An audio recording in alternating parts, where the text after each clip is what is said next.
जय हिंद दोस्तों। मैं अमित सिंह तोमर और आप देख रहे हैं अमित लाइव एकेडमी पर आप सभी का स्वागत है दोस्तों। तो दोस्तों आज से हम एमपी जीके की सीरीज़ स्टार्ट करेंगे जिसमें कि हम पहले चैप्टर से स्टार्ट करेंगे जो कि है मध्य प्रदेश का एक परिचय। तो इसमें दोस्तों हम एमसीक्यू भी लगाएंगे और थ्योरी भी पढ़ेंगे। तो मैं इसकी प्लेलिस्ट बना दूंगा, इसमें सारे वीडियो डाल दूंगा। आपका कोई भी एग्ज़ाम हो, एमपी का एमपीपीएससी हो गया, कांस्टेबल हो गया, एसआई हो गया, लेबर इंस्पेक्टर, संविदा, कोई भी एग्ज़ाम हो, इससे आप अगर पढ़ लेंगे ना, इसके बाद आपको एमपी जीके को मतलब कहीं और से करने की ज़रूरत नहीं पड़ेगी। तो प्ले लिस्ट में आप देखते जाना। तो आज से हम पढ़ेंगे पहला चैप्टर जो कि है मध्य प्रदेश का एक परिचय। मध्य प्रदेश का एक परिचय। तो इसमें देखते हैं दोस्तों क्या क्या डिटेल है इस चैप्टर में। मध्य प्रदेश को दोस्तों हृदय प्रदेश भी कहते हैं, है ना, क्योंकि इसका जो शेप है दोस्तों हृदय की तरह है। और ये नाम दोस्तों नेहरू जी ने दिया था, हृदय प्रदेश। और भीमबेटका एवं आदमगढ़ पुरातात्विक स्थल जो है भारतीय उपमहाद्वीप में मानव जीवन के सर्वाधिक प्राचीन साक्ष्य प्रस्तुत करते हैं। जो मध्य प्रदेश में है ना दोस्तों, भीमबेटका और आदमगढ़ पुरातात्विक स्थल, वो प्राचीन साक्ष्य प्रस्तुत करते। वैदिक साहित्य में मध्य प्रदेश का उल्लेख दक्षिणापथ, ये नाम आप याद रख लेना दोस्तों कि वैदिक साहित्य में इसका उल्लेख किस नाम से किया गया, दक्षिणापथ और रेवोत्तर के रूप में किया गया है ना। क्वेश्चन आपसे पूछ लेगा कि दक्षिणापथ किसको बोलते हैं, रेवोत्तर किसको बोलते हैं। फिर दोस्तों वर्तमान मध्य प्रदेश छठी ईसा पूर्व अवंती महाजनपद का एक भाग था, है ना। छठी ईसा पूर्व अवंती महाजनपद का भाग था दोस्तों, जिसकी राजधानी क्या उज्जैनी, वर्तमान उज्जैन थी। मध्य प्रदेश स्थलबद्ध लैंड लॉक्ड राज्य है ना दोस्तों। लैंड लॉक्ड मतलब स्थलबद्ध राज्य उसको कहते हैं जिसके आसपास कोई भी समुद्र की सीमा ना हो, है ना। जैसे कि मुंबई, वो महाराष्ट्र हो गया, तो वो लैंड लॉक्ड नहीं है। इसमें दोस्तों वो देश के नाम भी पूछ लेता है कई परीक्षा में कि कौन सा लैंड लॉक्ड वो देश है। फिर है दोस्तों सतपूर्णा विंध्याचल पर्वतों से आच्छादित यह प्रदेश अनेक नदियों का उद्गम स्थल है ना दोस्तों। तो इसलिए नदियों का मायका भी इसको कहते हैं दोस्तों। फिर हम देख लेते हैं और भी दोस्तों डिटेल इसमें कि मध्य प्रदेश की भौगोलिक स्थिति और एवं विस्तार, ये बहुत इम्पोर्टेंट चीज़ है। तो इसको हम डायग्राम की मदद से देख लेंगे दोस्तों।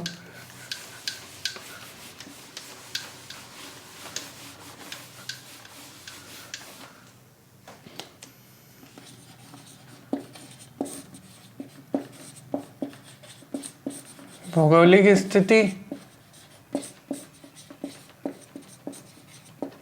एवं विस्तार, तो इसको हम दोस्तों डायग्राम की मदद से देख लेते हैं। ये बन गया मध्य प्रदेश दोस्तों। अब ये है दोस्तों भारत के मध्य में स्थित प्रदेश, लगभग कैसा है दोस्तों, आयताकार है, जिसका उत्तर से दक्षिण की ओर विस्तार 605 किलोमीटर। कैसा है दोस्तों, लगभग आयताकार। तो आपसे वो क्वेश्चन पूछ लेगा कि कैसा है मध्य प्रदेश, तो अगर उसने ऑप्शन में लगभग आयताकार दिया तो आप लगा देना। अब ये बोल रहा है दोस्तों कि उत्तर से दक्षिण की ओर 605 किलोमीटर लंबा है। अब नॉर्थ तो ये होता है, अब उत्तर से दक्षिण की ओर कितना है दोस्तों, 605 किलोमीटर।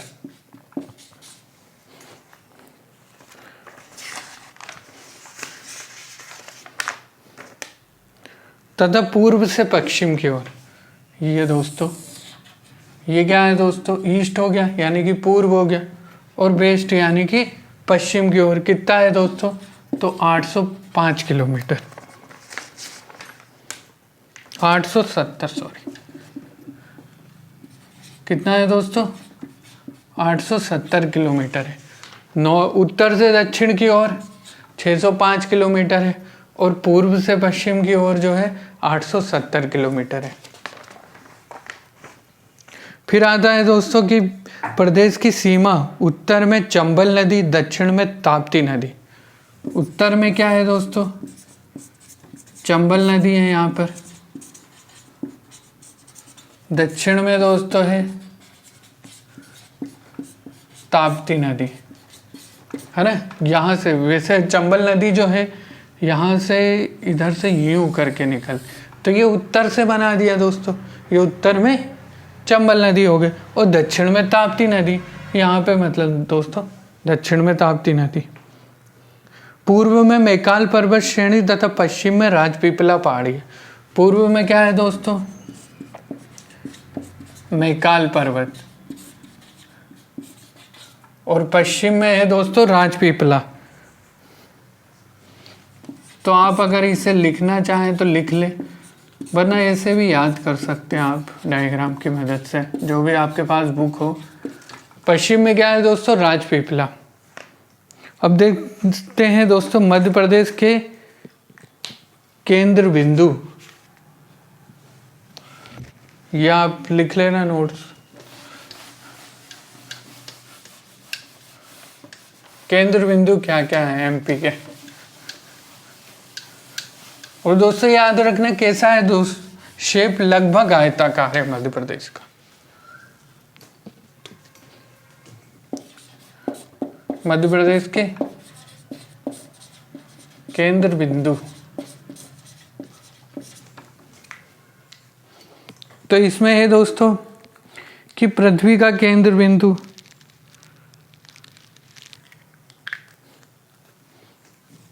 मंगलनाथ उज्जैन, पृथ्वी का केंद्र बिंदु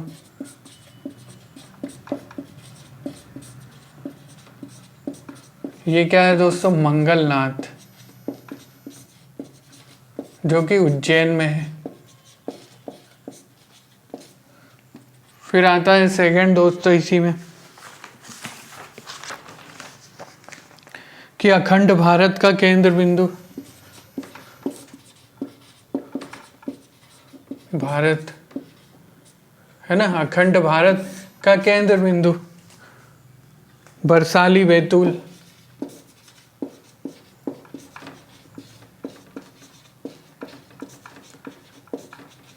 वो एग्ज़ाम में दोस्तों कहीं से भी पूछ सकता है, क्योंकि आजकल क्या है ऑनलाइन एग्ज़ाम हो गए, तो एग्ज़ाम 8-10 दिन तो चलते ही हैं, और 2-2 3-3 शिफ्ट में, तो वो कुछ भी पूछ सकता है। अखंड भारत का केंद्र बिंदु हो गया दोस्तों बरसाली बैतूल। फिर अविभाजित भारत का केंद्र बिंदु,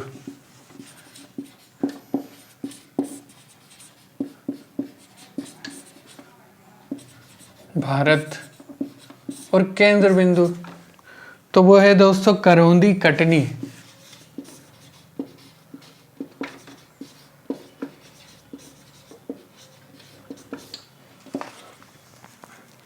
और मध्य प्रदेश वो वर्तमान भारत का केंद्र बिंदु, वर्तमान भारत का दोस्तों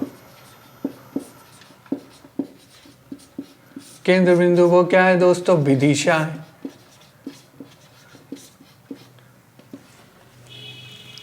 फिर मध्य प्रदेश का केंद्र बिंदु दोस्तों, केंद्र बिंदु वो है दोस्तों सागर। तो आप दोस्तों याद कर लेना, ये जैसे पृथ्वी का केंद्र बिंदु मंगलनाथ उज्जैन हो गया, अखंड भारत का केंद्र बिंदु मतलब पहले जो भारत था तो उसका केंद्र बिंदु भी बरसाली बैतूल था, और अविभाजित भारत का केंद्र बिंदु भी करौंदी कटनी था, और वर्तमान भारत का केंद्र बिंदु भी विदिशा ही है, और मध्य प्रदेश का केंद्र बिंदु भी सागर, मध्य प्रदेश का केंद्र बिंदु सागर है। तो देखिए दोस्तों कि पहले अखंड भारत का भी केंद्र बिंदु एमपी में ही था, अविभाजित भारत का भी केंद्र बिंदु एमपी में ही था, और आज भी भारत का केंद्र बिंदु विदिशा ही है। फिर हम देख लेते हैं दोस्तों कि मध्य प्रदेश में अक्षांशीय दृष्टि से क्या है, मतलब स्थिति क्या है अक्षांशीय और देशांतरी स्थिति।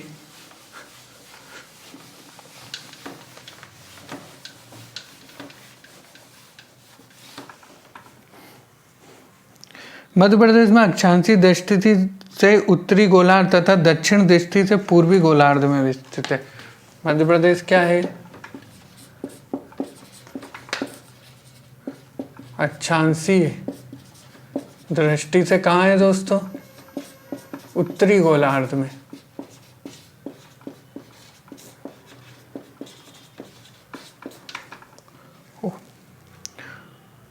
और देशांतरी देशांतरी दृष्टि से ये है पूर्वी गोलार्ध। हाँ, पूर्वी गोलार्ध में है दोस्तों।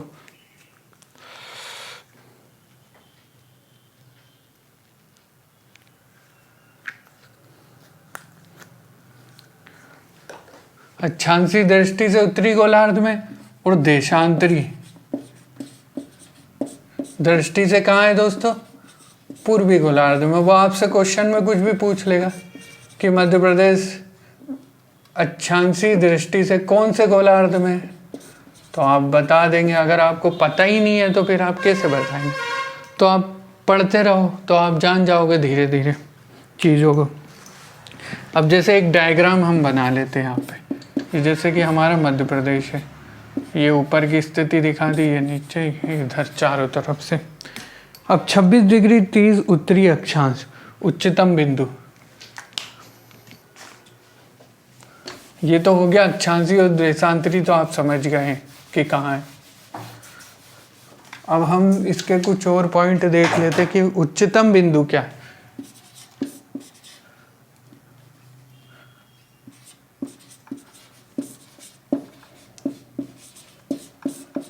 ये दोस्तों उच्चतम बिंदु मध्य प्रदेश का 26 डिग्री 30 उत्तरी अक्षांश मुरैना। क्या दोस्तों? 26 डिग्री 30 उत्तरी अक्षांश,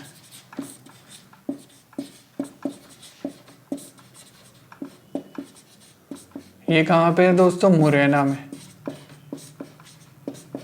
ये अक्षांशीय और देशांतरी स्थिति। फिर पूर्वी बिंदु जो है दोस्तों,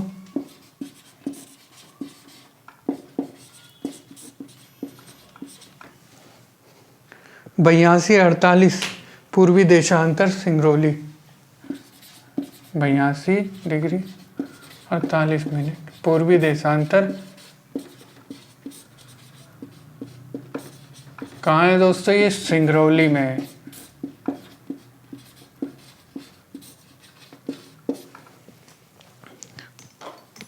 फिर आता है उसके बाद दोस्तों दक्षिणतम बिंदु,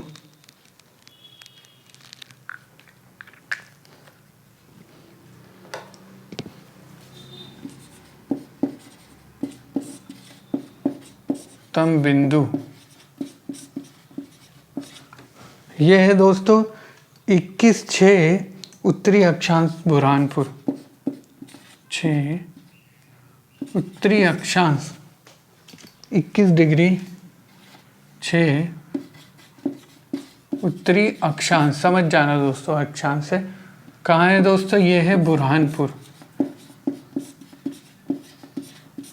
फिर आता है दोस्तों पश्चिमी बिंदु, हम देख लेते हैं पश्चिमी बिंदु।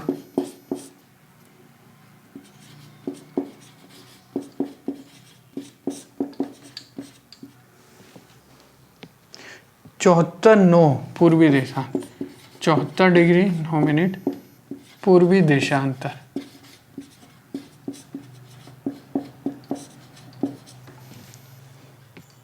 अलीराजपुर है।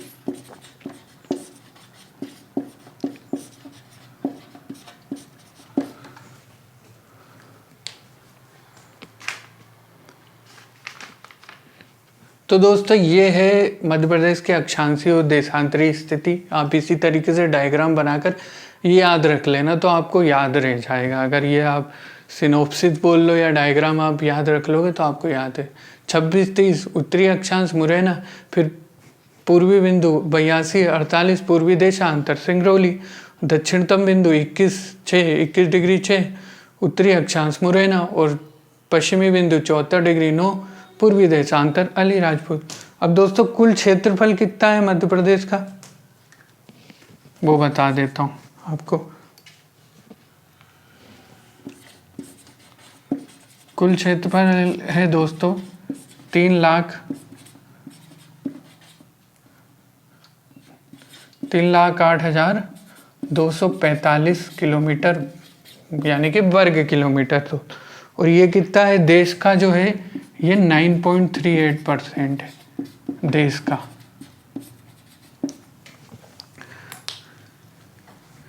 तो दोस्तों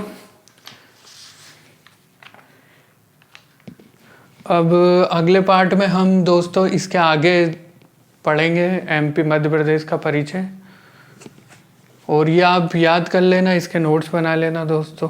अब मिलते हैं अगली क्लास में। जय हिंद।